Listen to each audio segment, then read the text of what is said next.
Hey guys, welcome to my channel Live It Up Science. So here today we are going to discuss about the topic excitation contraction coupling, and here we goes. So initially we will going to discuss about the definition of the excitation contraction coupling. So what is excitation contraction coupling that you must need to know. So here the definition. It is the sequence of events by which the action potential in the plasma membrane of the muscle fiber leads to the cross bridge activity. So what this means, like taking an instance, if somebody pinch you, right, on your hand, on anything on your body parts, the action potential is generated, or you can say in simple language the impulse is generated. So what happens after the generation of the impulse, that to the contraction of the muscle, that is known as excitation contraction coupling. And here the cross bridge activity is that like calcium pump or the sodium pump that is generated, that initiates after the generation of the action potential or after the generation of the impulse. So afterwards, what happened, the excitation of the muscle fiber caused the development of the action potential. So when the muscle fiber that excites, that leads to the development of the action potential, or that leads to the development of an impulse. So when the development impulse is developed, then the development of the action potential through the sequence of the events produce the muscular contraction. After the impulse is generated, so what happened, the contraction in the muscle fiber that occur. So depolarization of the muscle fiber initiates the contraction, and therefore it is known as excitation contraction coupling. So afterwards, what happens, how the contraction occur, due to the depolarization in the muscle fiber, that leads to the contraction. And this process, from the generation of the nerve impulse to the contraction of the muscle fiber, this complete sequence is known as excitation contraction coupling. So now proceeding towards how the excitation sequence in the skeletal muscle occur, and then how after the excitation, how the contraction that occurs. I'll tell you one thing. If you watched my sliding filament theory, then this topic would seems to be easier to you. So now we'll discuss the excitation sequence of the skeletal muscle, and here it goes. So here guys, I have already taken an instance like somebody pinched you, right? So what happened there, the impulse that pass from the dendrites into the axon, right, and reaches to the synaptic knob, right, here, originate from the dendrites, pass into the axon, and then reaches into the synaptic node. These are synaptic knob or motor end plates that are present in the muscle fiber. This is the muscle fiber, right? So enlarging this synaptic knob, I'm showing you here. So what happened, when the impulse that reaches out here in this region, so what happens, it became permeable to the calcium ion. What means is that the concentration of the calcium ion from outside that start passing to inside. That means the calcium concentration increases in the intracellular synaptic node.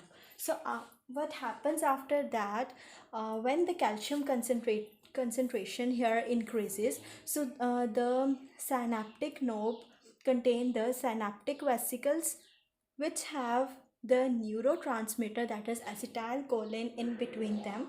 So when the concentration of the calcium ion in the intracellular that increases, so that leads to the breakage or bursting of the synaptic vesicle, and from this the acetylcholine released. When it released, then it gets attached over here, Wait, I'll show you how it attached. Right here. Yeah. So in this, calcium ion concentration increases. After increasing the calcium ion concentration in the synaptic bulb, what happens? The acetylcholine from the synaptic vesicle that release and accumulates in the towards the motor end plate. Here it accumulates and released. So this, what happens after that? So when the calcium concentration here increases, that leads to the conformational change in these synaptical vesicles, due to which the acetylcholine, that the neurotransmitter present in between them, inside them, that is released and that get attached towards the plasma membrane of the motor end plate. So after what happened, when they are released into the plasma membrane in the motor end plate, so after that it can bind to the receptor.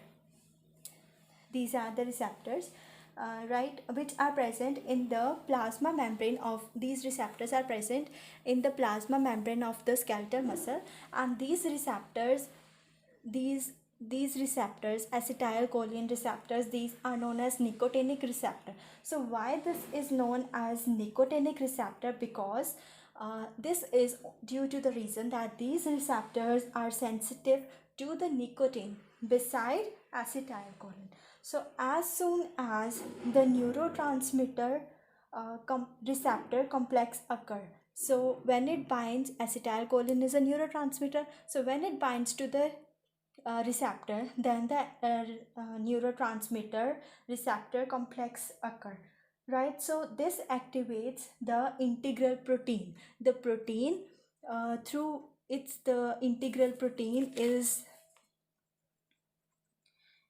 integral protein, it's the protein which is bind to the nicotine, right?